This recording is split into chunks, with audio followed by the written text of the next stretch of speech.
Yo everyone, and welcome back to my channel. So today I'm going to be doing a review as well as a demo of the latest release from Huda Beauty. These are the Creamy Obsessions eyeshadow palettes. These are coming out on the 25th of February as a worldwide release. I just happened to be able to get my hands on them earlier because I've spent so much money with Huda Beauty in the past. I've gone up in her tier system, and one of the benefits of being a part of that tier is that you get access to launches before they're released, which is useful for someone like me who's obviously a content creator. So these retail at £29 each. I'm not gonna lie, I had so many points with Huda Beauty. I had £30 off, which gave me an entire eyeshadow palette free. They cost £29 each. Her loyalty system is definitely probably one of the best I've ever come across. The reason they're called Obsessions palettes is because these are the smaller ones. Each one contains 9 shades. So this one is called the Griege Creamy Obsessions palette, and this is called the Neutral Brown Creamy Obsessions palettes. And the reason why they're called Creamy Obsessions is because the brand has come out with a new kind of formula, which is like a cream to powder. And as we all know, the brand Huda Beauty is always very innovative, very trend-led, always trying new things. Sometimes it works, sometimes it doesn't work, but I'm here obviously to let you know what my thoughts are about this new kind of texture. So I'm just going by what it says off their website. It says these are 2 monochromatic and versatile creamy palettes with innovative, ultra-pigmented, metallic, marble and cream to powder eyeshadows that blend seamlessly to create an array of timeless looks, from soft everyday eyes to full glam. These creamy palettes include 4 different types of innovative shadows and formulas, from bouncy cream to mattes with sensorial textures that transform from creams to soft powder with a matte finish. Use these powders alone as a base or to build intensity to a look. The cream to metallic shades have a unique formula that, when used as a standalone color, has a major impact, and as a topper gives a glittery finish. Our cream to marble powders have abstract swirls that create transformative color and texture for a velvety feel and a multi-dimensional finish. Lastly, the set powder, a super thin velvety translucent powder to set your look in place all day. So what you're going to see me doing in today's video is using a few from one palette and a few from another, just to give you guys an idea of the kind of looks you can create. So this is the Griege one up close, normal plastic packaging, and then you open it up and inside is 9 eyeshadows with a mirror on top. And then this is what the neutral brown one looks like. And then inside here are all 9 of the eyeshadows. So I'm just going to get straight into the demo just so that you guys can see how I came up with this gorgeous look, and then we can get into the swatches followed by the review as well.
Okay, now that you've seen how I created this gorgeous look, now I'm going to show you swatches against my light to medium skin tone. So let's start off with this one here, which is called a grey brown cream, because that is obviously the colour that it is. And this is what it looks like, very, very pigmented. That is one swipe.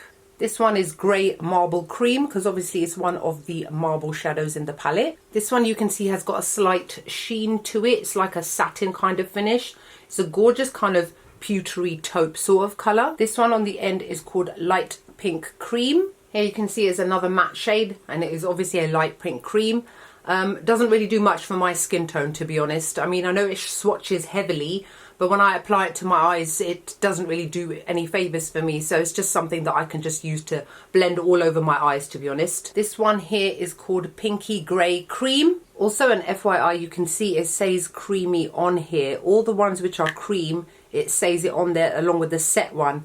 But as soon as you start using it, like you can see with this one, it completely comes off. It's just to let you know in the first instance. This one is another very pale shade, but again, completely opaque and matte. This one is definitely like a very nice pinky mauve sort of colour. Then this one is one of the metallic shades. It's called Grey Metallic. This is what I'm actually wearing on my eyelid. Very, very intense, sparkly and super pigmented. This one is called Blue Grey Cream. This is another matte opaque shade.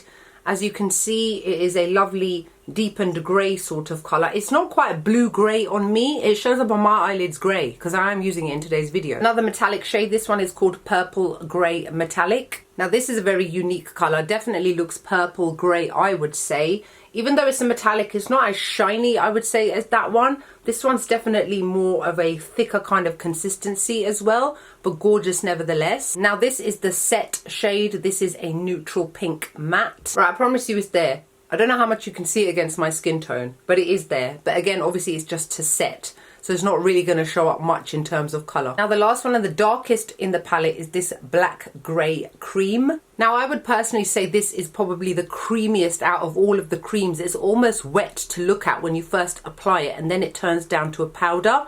It's very, very opaque. I've used this all over my lid before I applied this one on top.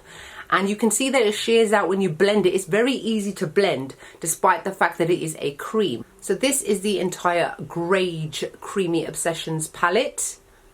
Let me go now start on the next one. So this is the Neutral Browns Creamy Obsessions palette. And this first one here is described as a taupe beige cream. Here you can see it's quite a pale colour, but then again it is supposed to be. This is something that would be great as a transitional shade or a blending out shade. Fully opaque and matte. Then we've got this one here, which is Rich Brown Cream. Gorgeous, gorgeous rich brown colour. Again, fully matte and opaque, easy to blend. This one here is Black Brown Cream. Another one that is obviously very, very intense. So you'll need something oil-based to remove this. Very, very dark, deep shade. Again, fully opaque and matte. This one here is Gold Silver Metallic. This is what I'm wearing on my tear duct. I mean, this colour is absolutely stunning. It's gorgeous, fully opaque. You do get a little bit of fallout with this and the other similar one in the other palette, by the way, but just a tiny amount. The one in the middle is Brown Marble Cream. Another very deep brown shade. This one's definitely got like a hint of grey to it, I would say, or a hint of neutral because it is a neutral brown palette. Fully opaque and matte and creamy. Then we've got the set shade here, which is an off-white matte. Well, the name is correct. It's definitely an off-white matte. So this one is another one which is great to set your eyelids before you apply any other eyeshadow, and it neutralizes your color of your natural eyelids. This one here is called a Pinky Gold Metallic. That is such a beautiful, shimmery, sparkly color. It definitely shows up more peach on me. Again, fully opaque. This one here is a neutral tan cream. Another fully opaque matte cream shade. This one is gorgeous, great for using as a kind of socket shade, transitional blending out shade. And the last one is Purple Silver Metallic. Definitely not as intense as the others, and I detect some duochrome in there, a little bit of green maybe thrown in, a few purpley sparkles. So very multi-dimensional shadow. So this is all of the Neutral Brown Creamy Obsessions palette all together. So that's all the swatches. What do you guys think? Now, just to give you an idea of how long wearing and how well these stick to the eyes, I just washed my arm, right, after showing you guys the neutral brown one. Well, 4 of them haven't come off. They won't come off. I'm going to have to use something oil-based or my arms are going to remain stained. So I suppose that's good in a way. That shows you how long wearing they are and how well they really stick to the eyes. Now, in terms of explaining to you what it means by cream, it literally means, like, for example, I'm going to show one of these two up close just to give you a proper explanation of what the quality of this actually means, because I think when people hear the term cream, they immediately think like a concealer type of cream or those pressed concealers that you get. That's how they have that kind of feel, almost like a clay kind of finish. So you can see here that indent is kind of left behind, so you do have to be careful in terms of how hard you press it. And if you look at my finger up close, you can see it looks like a liquidy kind of creamy sort of product. So that's just to give you an idea of how it is. So it's got that kind of wet look to it, but then as soon as you apply it to your skin, you rub it in, it's turned into a powder.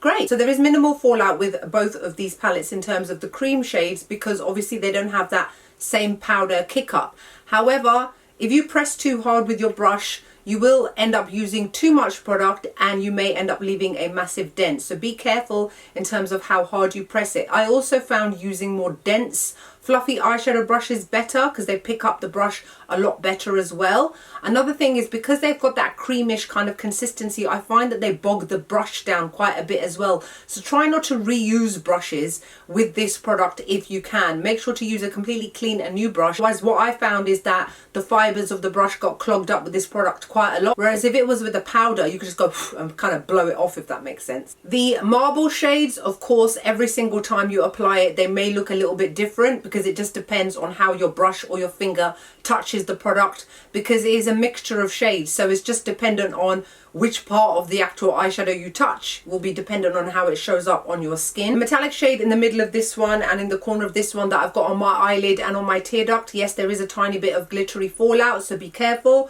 The other ones you don't really get that so much. I just find that the other ones are more kind of bits and pieces.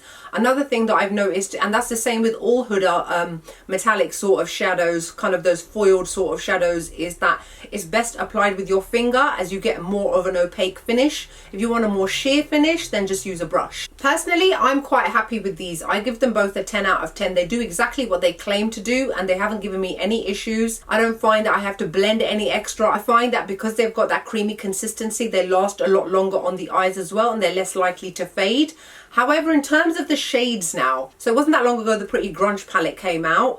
And that was obviously a very neutral toned one, so there are very similar kind of shades, but obviously it's just the consistency that is different.